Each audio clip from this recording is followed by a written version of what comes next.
In court today, Blake Lively's lawyers asked the judge to keep her private text messages, including conversations with Ryan Reynolds and Taylor Swift, completely off limits to the public. They want those messages labeled attorney's eyes only, meaning only the lawyers could see them, not even Blake or Justin. Blake's team argued these texts are personal, irrelevant, and could cause huge embarrassment if they leaked to the press. They also said the case involves sensitive topics like her mental health and her family's security plans, things they say have nothing to do with the actual legal claims. Justin Baldoni's lawyers pushed back, calling this request unnecessary and unfair. They argued that famous people shouldn't get special treatment just because they're celebrities, and that Justin has the right to see all the evidence if he's going to properly defend himself. The judge didn't make a final decision today, but he seemed skeptical of some of Blake's requests, saying parts of her argument might be too extreme. For now, the fate of those private texts is still up in the air, and both sides are preparing for the next round in this ongoing legal battle.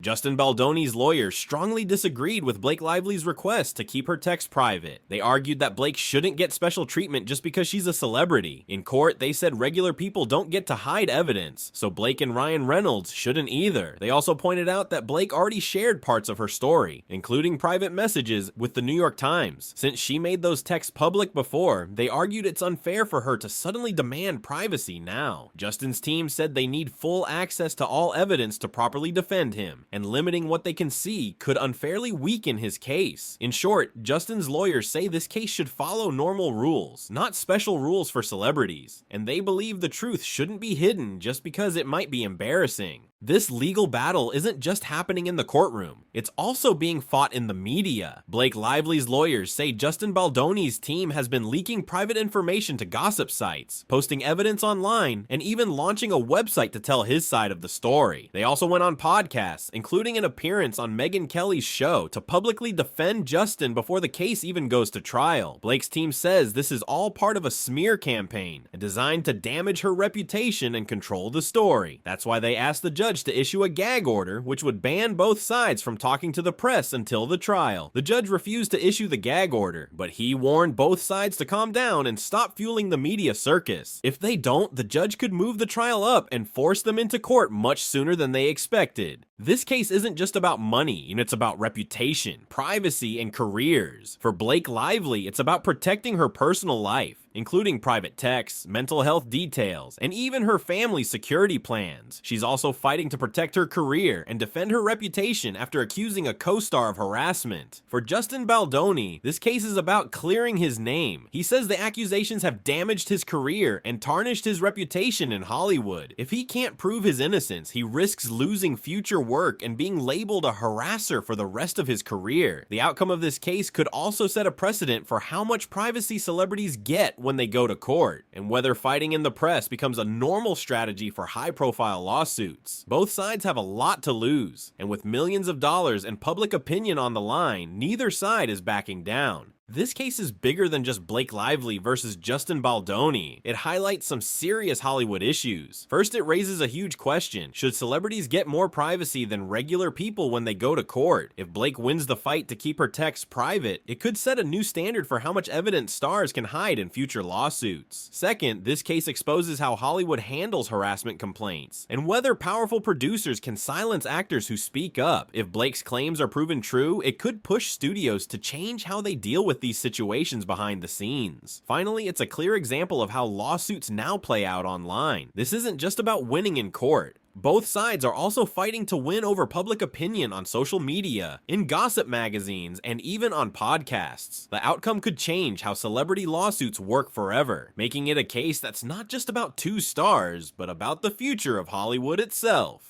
Here's a quick timeline of how this legal fight started, and how it spiraled into a major Hollywood battle. December 20th, Blake Lively filed a complaint with California's Civil Rights Department accusing Justin Baldoni of harassment and creating a toxic work environment on the set of It Ends With Us. December 21st, the New York Times published a story detailing her claims, including private texts and behind-the-scenes evidence. December 31st, Justin Baldoni sued the New York Times for $250 million, saying they unfairly sided with Blake and didn't tell his side of the story. January, Justin filed a separate $400 million defamation lawsuit, this time directly against Blake, accusing her of lying to take control of the film and destroy his reputation. February, both sides flooded the press with their own evidence, leaked texts, and interviews. Justin's team even launched a website to tell his version of events. February 2nd, Blake's lawyers asked the judge for a gag order to stop Justin's team from leaking more. The judge refused, but warned both sides to stop fighting in public. February 20th, Blake's team filed a request for a protective order to keep her private texts and personal information off limits in court. March 6th, both sides met in court to argue over whether those texts should stay private, with no final ruling yet. With the trial still set for March 2026, this timeline is far from complete, because this case is still unfolding in court and online. In this case, both sides claim they have the smoking gun,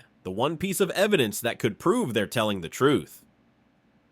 For Blake Lively, it's her description of a dancing scene from the movie. She says Justin Baldoni leaned in too close, dragged his lips down her neck, and whispered, "You smell so good." She says this was one of the moments that made her feel harassed on set. Justin's team responded by leaking behind-the-scenes footage of that same scene. But in the video, Blake is smiling and joking during the dance. Justin's side says this proves Blake was comfortable, not uncomfortable. Blake's team says the video actually helps her, because women in Hollywood are often taught to smile through uncomfortable moments, even when they feel unsafe. On top of that, a leaked voice message shows Justin apologizing to Blake after an argument about a script change. Blake's team says this proves Justin knew he crossed a line, while Justin's side says it's just a polite apology, not evidence of guilt. In the end, the smoking gun depends on which side you believe, and the judge will have to decide which version of events is closer to the truth. Right now, this case is far from over, and both sides are still digging in for a long fight. The trial is currently scheduled for March 2026, but the judge warned that if the leaks and media battles keep happening, he might move the trial up and make them face each other in court much sooner. The next big decision will be whether Blake's private texts, including messages with Ryan Reynolds and Taylor Swift, should be kept completely private, or if Justin's team can use them as evidence. Both sides have already suffered small losses. Justin's $400 million lawsuit against the New York Times was delayed after the judge paused discovery. Blake's request to get all of Justin's phone records was denied, though she's still allowed to go after some records from others involved in the alleged smear campaign. For now, the battle continues, not just in court, but also in the press, on social media, and across Hollywood. With reputations, careers, and millions of dollars at stake, this fight is far from finished.